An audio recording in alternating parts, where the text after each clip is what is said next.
Today, winning a Nobel Prize is the undisputed peak of human achievement. But someone had to invent that standard. By the year 1900, human knowledge was accelerating rapidly. Researchers were cataloging the building blocks of matter and biology, yet there was no single unifying award that recognized the best minds across the entire planet.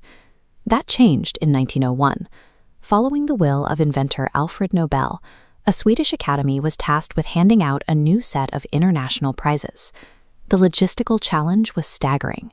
The committee had to scan the globe, evaluate competing breakthroughs, and agree on who was the absolute best in the world, with zero precedent to guide them. The first ceremony established a permanent, global benchmark for what it means to be immortalized in history. For the inaugural physics prize, the committee selected a German physicist named Wilhelm Conrad Röntgen. He had recently discovered a new type of radiation he called X-rays.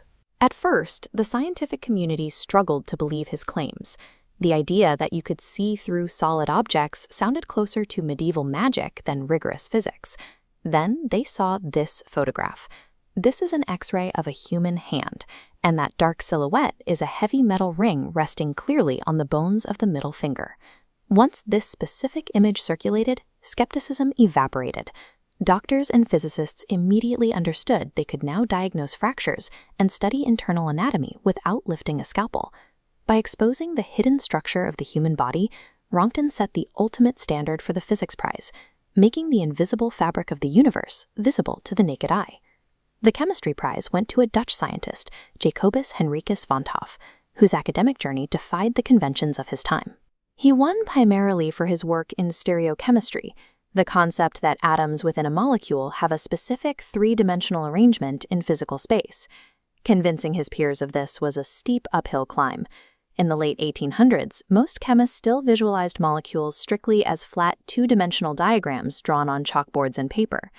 To prove his point, Van Hoff constructed physical paper models of these molecules and mailed them to the world's leading chemists.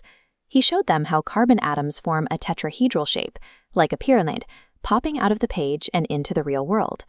By treating molecules as physical objects with structural geometry, he helped birth an entirely new discipline, physical chemistry. This award recognized a shift in how we see the universe, providing the architectural blueprints for invisible life. While physics and chemistry relied on hard data and undeniable proof, the first literature prize was subjective and highly contentious. The Swedish Academy received a massive list of nominations. Nearly every prominent writer alive was vying for the honor, creating an intensely competitive atmosphere. The committee bypassed several absolute titans of European literature. Heavyweights like the French novelist Émile Zola were nominated, but left empty-handed. Even Edmond Rostand, who penned the massive theatrical hit Cyrano de Bergerac, failed to secure the award. The Academy was locked in fierce internal debates. Alfred Nobel's will specifically asked them to reward work of an ideal tendency, a vague instruction that left the judges arguing over exactly what kind of writing represented the peak of human culture. They eventually settled on the French poet Sully Prudhomme, honoring his deeply philosophical poetry over the popular fiction of his rivals. The intense debate surrounding Prudhomme's win established the committee's power to dictate global cultural values. The morning after the 1901 ceremony, the world had an apex standard. The Nobel Prize transitioned immediately from an untested, regional Swedish experiment into the immortal seal of human genius. The consequences of these wins were immediate.